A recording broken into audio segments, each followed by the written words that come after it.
Hello, dear friends. Welcome to this whispered exploration of inventing the modern world and technology since 1750. Those of you familiar with this channel will know that when we explore history, we quite often go quite far back in time, whether it be the ancient world or the Middle Ages.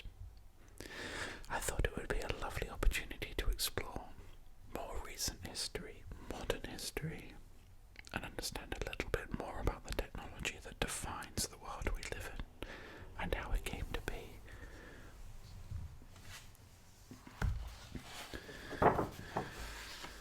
So let's get started with inventing the modern world.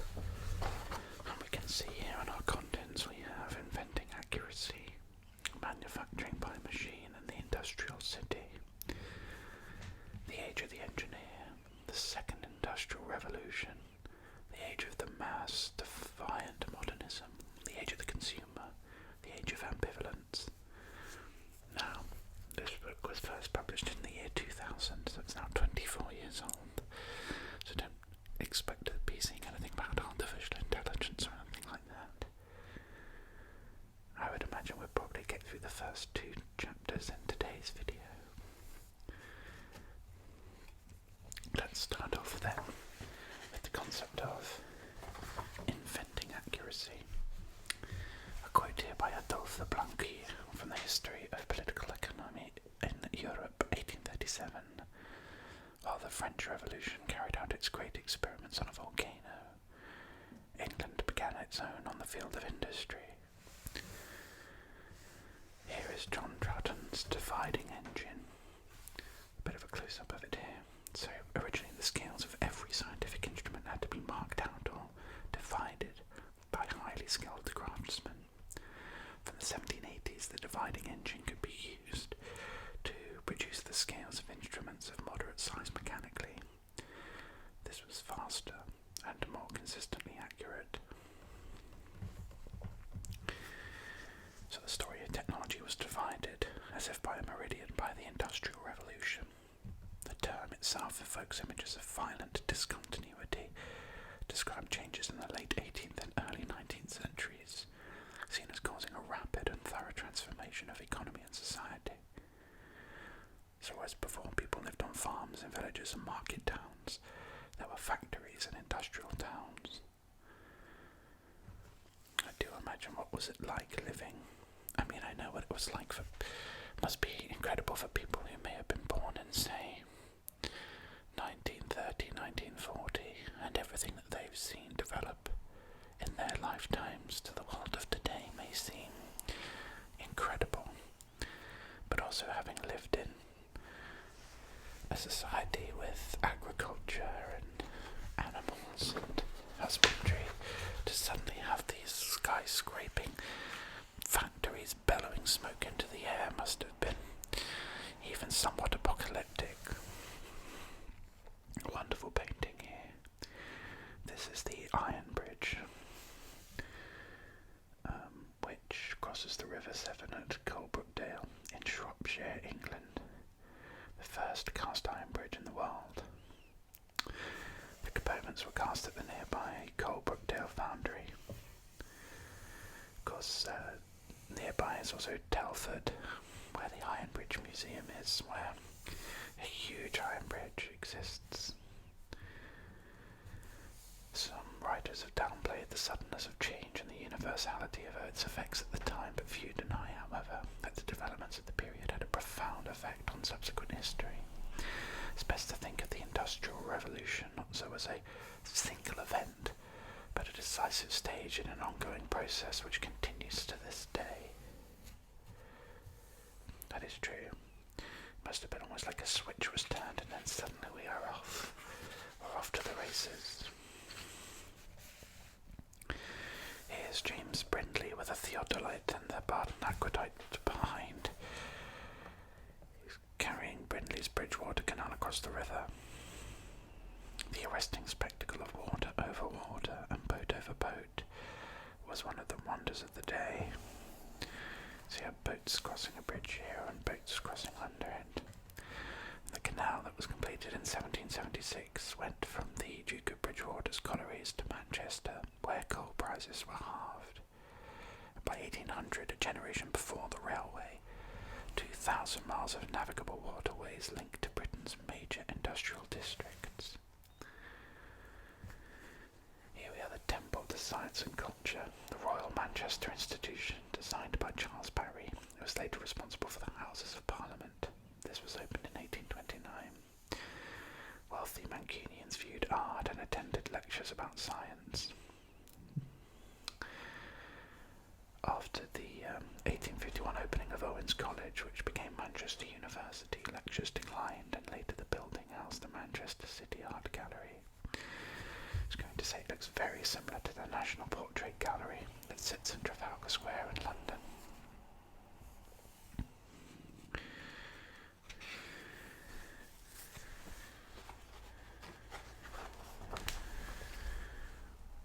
This is a Davy safety lamp, where increasing demand for coal meant the digging of ever deeper mine shafts and a greater risk of explosions caused by methane gas being ignited by the naked flames of traditional lamps.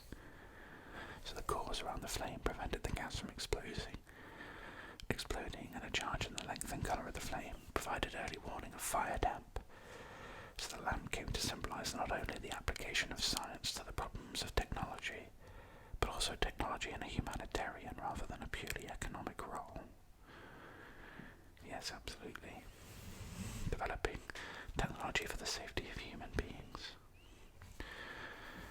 So one practical contribution of science does stand out above all others: the search for accuracy. Practitioners of astronomy, navigation, mining, surveying, seeking as they were to define our relationship with space and time with greater precision than ever before, required instruments of the highest quality, astronomical observations and the elucidation of the size and shape of the Earth, as well as the aiming of guns and the driving of mine shafts, relied on making accurate angular measurements. This explains the contemporary interest in the accurate division of the circle for mathematical instruments, and the efforts expended in the development of the dividing engine to speed up the manufacture of such instruments. So the octant here, invented in 1731, allowed the measurement of angles between distant objects, and it allowed the determination of a ship's latitude from the relative position of sun or pole star. The artist has taken some liberties here, enlarging the instrument's size. An accurate calculation of longitude was not possible until John Harrison here perfected his marine chronometer and received a large cash prize for his achievement 27 years after he had developed his first chronometer. A wonderful, complex-looking machine, isn't it? Just to think as well, the mind, the brain power into devising something so complex. It's wonderful.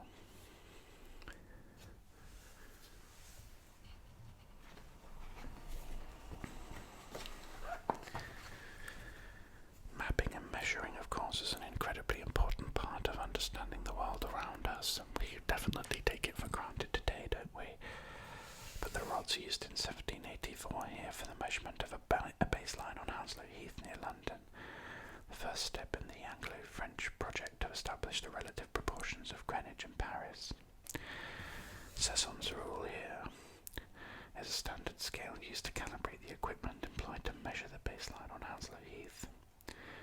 And the location of the baseline on Hounslow Heath is down here.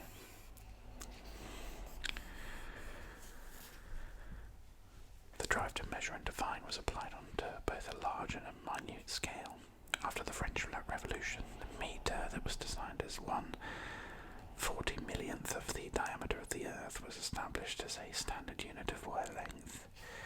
While responding to the needs of engineers such as Henry Maudslay, micrometers were devised that could read to 1/1000th of an inch. These wonderful tools, these beautifully eloquent, engineered tools here.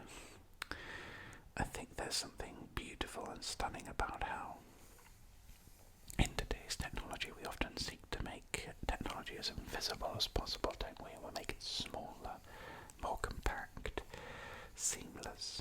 But there is beauty in that in itself, of course, don't get me wrong, but the intricacy and the complexity of these initial instruments is just wonderful to me. The altisimmer theodolite was a surveying instrument able to measure both bearings and altitudes from a single reading, perfected during the 18th century. Theodolite of the highest quality was required to measure the angles for the primary triangulation. The project to map the whole of Britain. Jesse Ramsden, the inventor of the dividing engine, duly obliged. His first theodolite of 1787 offered unprecedented accuracy. It was even able to measure the curvature of the Earth. The 1791 instrument pictured right was even more accurate, remained in constant use for over half a century.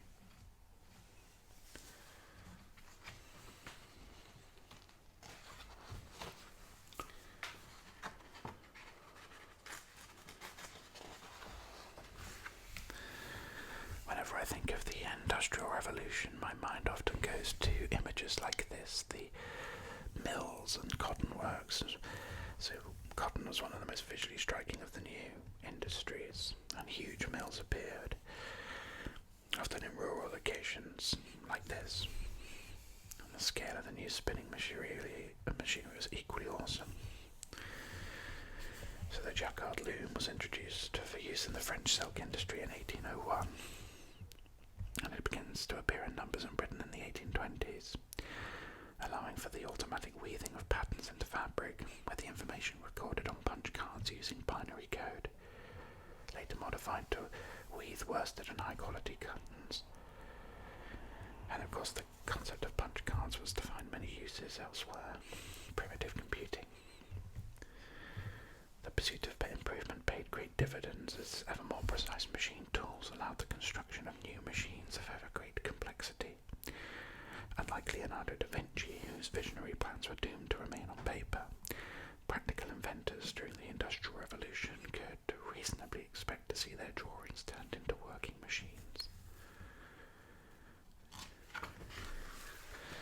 A hugely exciting time to be alive, I suppose, and terrifying. Josiah Wedgwood, of course, he was a very famous name in pottery, I think. Yes, ran his pottery like a factory, with strict division of labour and a steam engine from James Watt. He was also a promoter of the Grand Trunk Canal and experimented with materials, glazes and neoclassical designs. The American Philosophical Society seal depicts a Native American being introduced to Minerva, the goddess of learning. Benjamin Franklin, the American scientist, inventor, statesman, man of letters, and a founder of the society is below here. Michael Faraday is an exemplary promoter of science who lectured at the Royal Institution for over 30 years and advocated that the lecturer should appear easy and collected, stressed the importance of good delivery. He offered the public an attractive mixture of education and entertainment and inaugurated several series of popular lectures which thrive to this day. So the individuals who are pioneering the revolution at this time gathered in spare time to discuss science and what were known as the useful arts, and they formed creative hubs, and in a sense were the university science and engineering departments of the day. The Lunar Society in the English Midlands met at full noon, and in it James Watt, the pioneer of the steam engine, and Josiah Wedgwood, whose factory-made pottery became world famous, rubbed shoulders with the chemist Joseph Priestley, who discovered oxygen, and Erasmus Darwin, grandfather of the even more famous Charles, and himself interested in evolution. It'd be exciting to be a part of all that knowledge sharing, to grow and to drive each other to greatness. We have Luke Howard's barograph clock here that measured and recorded changes in air pressure, and here's a part of a circular graph on which its daily readings were plotted for a whole year. Howard's regarded as the founder of modern meteorology and had a wide range of scientific interests, kept a detailed record 25-year period and proposed theories to explain long-term climate changes. Fascinating. And cloud classification, in many important respects, is owed to Luke Howard's careful observation of clouds over many years. His terminology and symbols are still largely used today. His watercolours combine precise renderings of clouds below with stylized landscapes and stock figures here. Lovely. So also an artist. Somebody of many talents, of course. Is that Kew? That looks like the building in Kew. Yes, the Palm House at Kew. If you've never been to Kew Gardens before and you happen to be in London, it's in southwest London, absolutely wonderful. Kew Gardens on the District Line of the Underground. Stunning place to visit. Here's a watercolour of a species of fig, and this was based on one of the huge number of illustrations of plants made for Joseph Banks during his epic voyage to the South Pacific with Captain James Cook. Here is Joseph Banks, who was responsible for the enhanced reputation of the Royal Botanical Gardens at Kew, president of the Royal Society for over 40 years, and served on several government committees concerned with science, trade and agriculture. The Palm House at Kew, here, is an example of a technology-led building, its appearance determined by the new materials, plate glass and iron, used in its construction. And this type of Victorian high-tech building reached its peak with the Crystal Palace.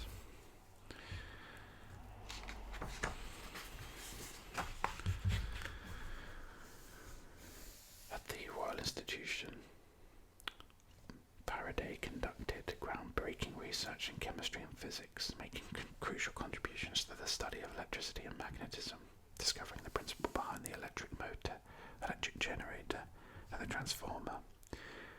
And most of this research was conducted alone or with the aid of a single assistant.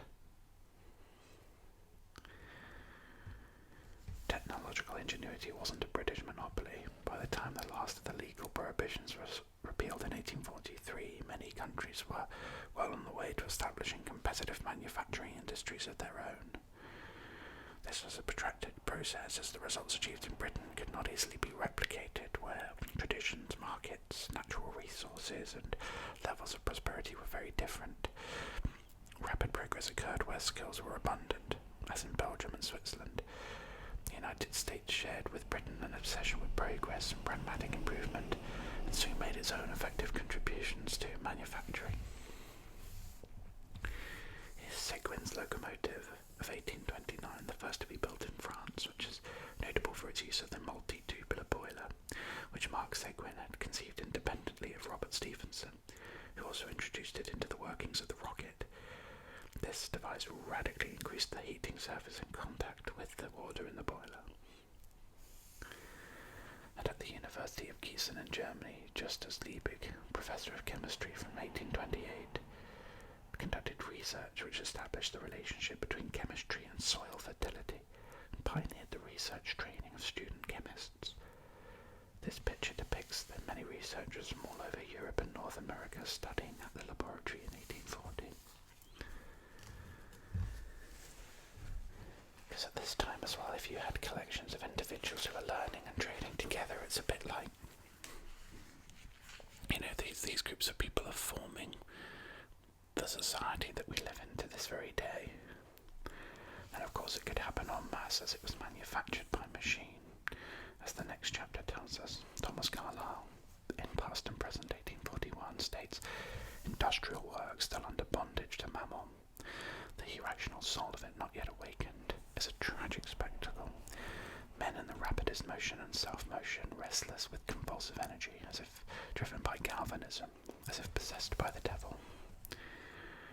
And what made the Industrial Revolution seem special to its contemporaries was the growing use of machines in industrial operations and their grouping within factories to provide unprecedented productive power. The water wheel and the lathe were known in the ancient world. Manual methods of manufacturing were to survive into many industries in the 20th century. But the Industrial Revolution transformed the applications of machinery, with radical consequences for the way things were made. So Arkwright's water frame here. Cotton threads were drawn out by pairs of rollers and then twisted, producing strong, coarse yarn. This complemented the finer yarns produced by Hargreaves' spinning jenny and by traditional spinning wheels, and made possible the weaving of all cotton cloth.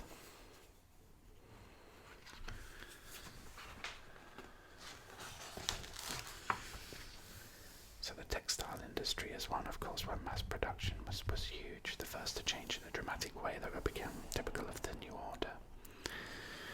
So here's Crompton's mule. Samuel Crompton in 1779 spent a decade developing a hybrid machine, combining elements of the water frame and the spinning jenny. His mule produced a strong, fine yarn, and with continuous modifications became the backbone of mechanized spinning for over a century. This is a contemporary image and then a replica here. And at the Swainson and Burley mill in 1835, speeds of rollers could be adjusted to vary the type of yarn. The biggest rise in productivity came in such factories driven by water or steam. The machine on the right is a stationary while a girl appears to be mending a broken thread, and a boy sweeps up under it.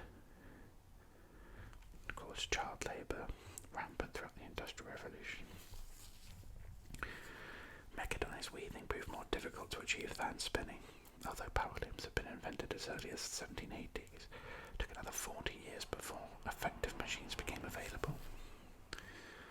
The Harrison and Son loom from the 1850s incorporated an emergency stop mechanism.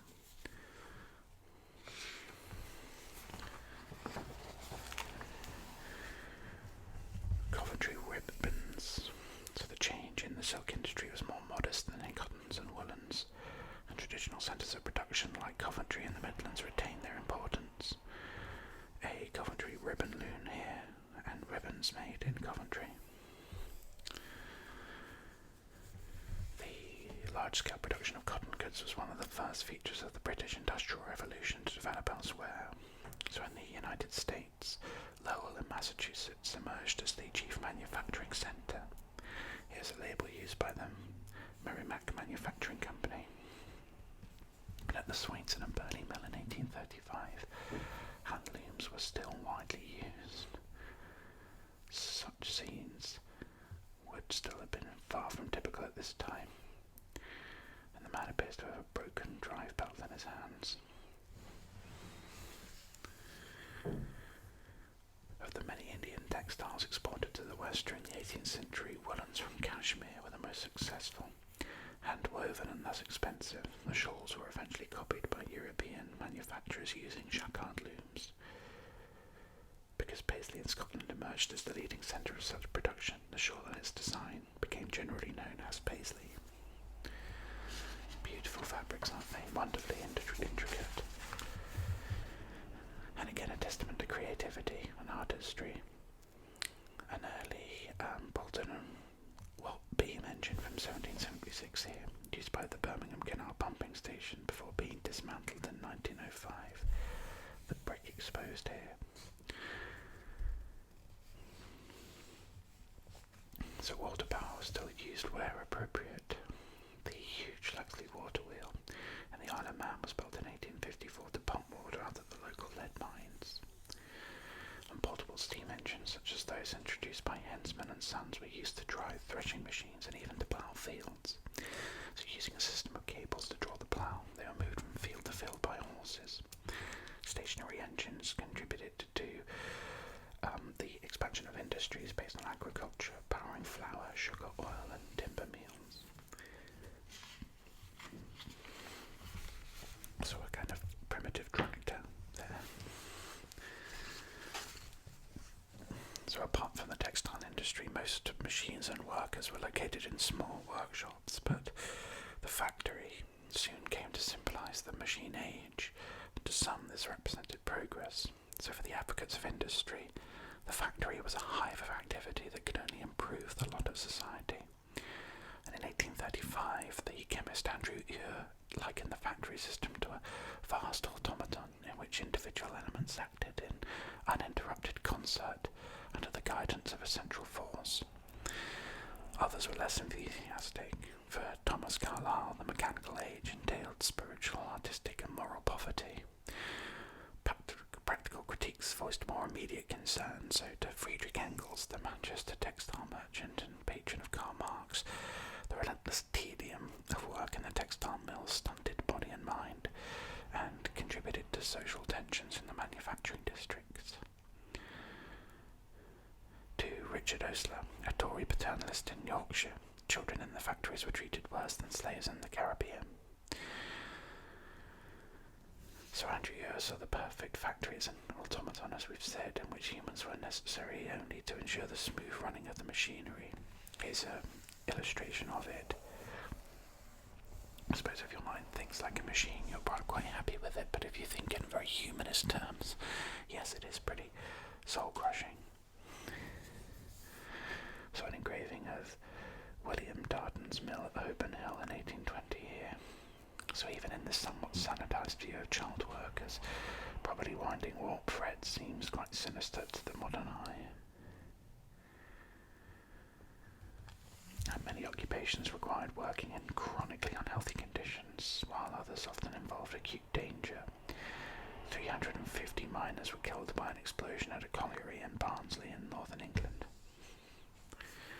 Mining incredibly dangerous, of course.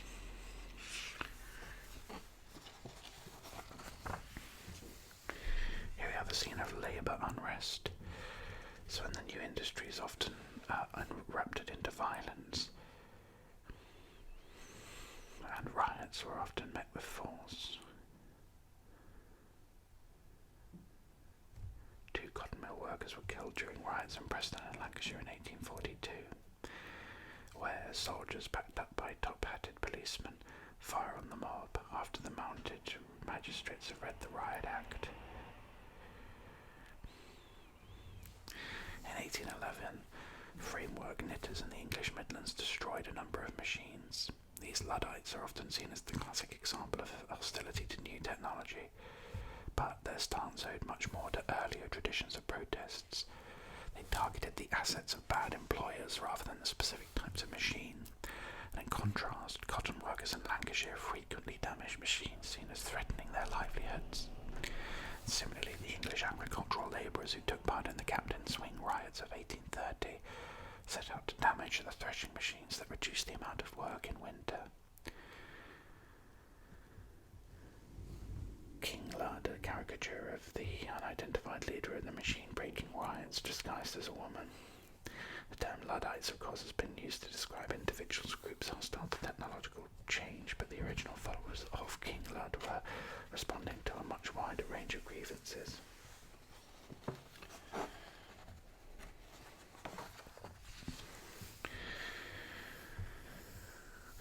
This image here, very stark, isn't it? The colour of the fire against the grim darkness. Various inventors sought to apply steam power to the forge hammer, but the first successful design was that of James Naismith, with modifications by his works manager John Wilson. The hammer of 1840 was a direct response to the increased amounts of shipbuilding. Conventional hammers were unable to forge the huge paddle shaft planned for Brunel's Great Britain, although the projected paddle shaft was abandoned when Brunel opted for screw propulsion. The steam hammer found a wide range of uses in engineering. Of course, Brunel referring to Isambard Kingdom Brunel, a huge driving force behind the Industrial Revolution. Here's a machine for cutting a flat surface. Whitworth's planer of 1842, a significant improvement on all previous designs. And Charles Babbage's machine, the difference engine, was designed to calculate and print mathematical tables automatically, thus reducing the possibility of human error. And only this small part of the engine was assembled. The project abandoned in 1833. His proposed analytical engine incorporated many of the features of the modern computer. I wonder what would have happened if that had seen the light of day. What could have been advanced?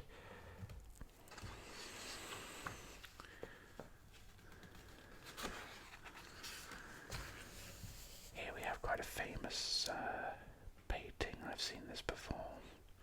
The rigging of sailing ships required a huge number of wooden pulley blocks like these. And the Portsmouth block-making machinery met the requirements of the Royal Navy, the world's biggest customer. One of the Portsmouth's machines left and a pulley block far left. The Fighting Tomorrow, immortalised in Turner's painting of its inglorious last journey, is typical of the Royal Navy warship served by the Portsmouth factory. This 98-gun ship of the line presented at Trafalgar would have required nearly 1,000 pulley blocks. The painting has often been held up as a defining image of the triumph of the steam-driven industrial age, though it's suffused with nostalgia for the glory of sail. It's ironic, therefore, that the Temeraire probably owed a vital element of its rigging to the beginnings of mass production.